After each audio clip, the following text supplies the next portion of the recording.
কি ভাবছেন আপনাকে মানুষ ঠকাচ্ছে? ঠকাতে দেন। তারা ঠকাতে ঠকাতে একদিন দেখবেন আপনি জিতে যাবেন।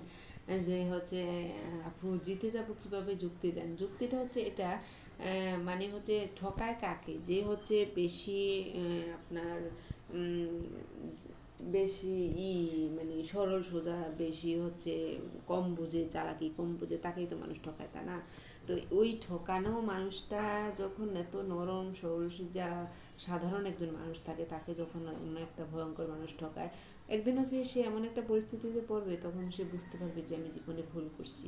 এত সুন্দর মনের একটা মানুষ, এত নরম মনের একটা মানুষরে আমি এভাবে ঠকাইলাম, সে যদি আমার জীবনে থাকতো তাহলে আমি হ্যাপি হইতাম। আর তার জীবনে এমন একটা মানুষ পড়বে যে হচ্ছে পদে পদে তাকে ঠকাবে, তখন সে একসময় কানবে, আফসোস করবে, আপনার জন্য অনেক ভাববে।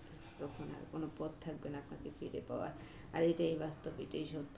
এজন্য ঠকে যাওয়া ভালো, ঠকান ভালো না। আপনি যদি কারো কাছ থেকে ঠকে যান, আপনি জিতে গেলেন। আপনার ওই আল্লাহ আছে, আল্লাহ দেখতেছে যে মেয়েটা ঠকে গেছে, ও আল্লাহই ফয়সালা করবে। রিজিকের ফয়সালা, ভাগ্যের ফয়সালা সব কিছু আল্লাহই করে, আল্লাহই করবে। আর হচ্ছে যে ঠকাইছে তার বিচারও আল্লাহই করবে। আর যে ঠকাইছে সে কিন্তু একদিন ঠিকই বুঝতে পারবে যে তার জীবনে আপনি থাকলে অনেক ভালো হতো। অ্যাটলিস্ট সে আপনার জন্য আফসোস করবে। আর হচ্ছে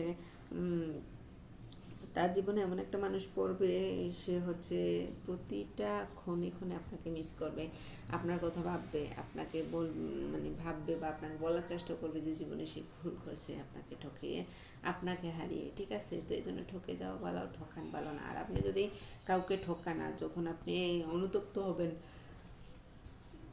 যে আমি তাকে ঠকাইলাম, তখন দেখবেন আপনি নিজেরই নিজে ক্ষমা করতে পারবেন না। আর যখন নিজেকে নিজে ক্ষমা করতে পারবেন না, তখন যারা মানুষকে ঠকায় তারা আসলে হচ্ছে প্রকৃত মানুষ না। মানুষ নামে অমানুষকে, তারা হচ্ছে নিজের স্বার্থের কথা ভাবে, নিজের কথা ভাবে, অন্যের কথা একটু ভাবে না, মোটেও ভাবে না। তারা যদি অন্যের কথা ভাবতো তাহলে ঠকাইতে পারতো না। ঠিক আছে? তো এই জন্য হচ্ছে যারা ঠকায় তাদের কথা চিন্তা না করে আমরা নিজেদের কথা চিন্তা করব। যে ঠকায় সে নিজে একদিন ঠকবে, সেই কথা ভাববো। আমরা আল্লাহর উপর তাওয়াক্কুল করে চলবো, আমরা কারো ধার ধারে থাকবো না। আর হচ্ছে ভয়ঙ্কর মানুষ থেকে একটু দূরে থাকার চেষ্টা করবেন, কারণ হচ্ছে একটা ভয়ঙ্কর মানুষ মিনিটের মধ্যে হচ্ছে আপনার জীবনটাকে এলোমেলো করে দিতে পারবে। এলোমেলো একটা জীবনকে গোছানো অনেক কষ্ট, কিন্তু গোছানো একটা জীবনকে এলোমেলো করা দেওয়ার জন্য 2 মিনিটে যথেষ্ট। ঠিক আছে? এই জন্য ভয়ঙ্কর মানুষদের কাছ থেকে একটু দূরে থাকার চেষ্টা করবেন। ঠিক আছে? আর হচ্ছে যে যেমন তার সাথে সেভাবে তাল মিলিয়ে চলতে চেষ্টা করবেন। সবাই সবার পাশে থাকবেন, সবাই সবাইকে সাপোর্ট করবেন, ভালোবাসা দিবেন। আর আমরা এই ফেসবুক জগতে আসছি, এখানে তো মোটেই না কেউ কাউকে ঠকাবো না, সবাই সবার বন্ধু হয়ে থাকবো, সবাই মিলেমিশে কাজ করব, তাহলে সফলতা নিশ্চিত। তাই না? সফলতা নিয়ে আসতে হলে আমাদেরকে মিলেমিশে কাজ করতে হবে, একজন আরেকজনের পাশে থাকতে হবে, তাহলে সফলতা আসবে। আর সফলতা যখন আসবে তখন দেখবেন বলে কয়ে আসবে না, সফলতা আসলে আপনি সব দিকে আলো দেখতে পারবেন, অন্ধকারের কোনো ছায়া থাকবে না। এজন্য হচ্ছে কাউকে ঠকানোর চেষ্টা না করে ফেসবুকে নিঃস্বার্থভাবে কাজ করেন।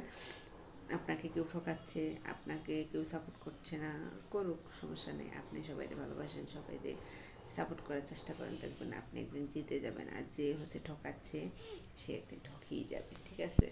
তো এ নিয়ে আমরা ভাববো না। পরিশেষে আমি বলবো, আমার ভিডিওগুলো যারা দেখেন, আমাকে যারা কমেন্টস করেন, তাদেরকে অসংখ্য ধন্যবাদ। আর যারা লং ভিডিও না দেখে কমেন্টস করেন, দয়া করে এটা করবেন না, কারণ এটা করলে আপনার নিজের ক্ষতি হবে। আর হচ্ছে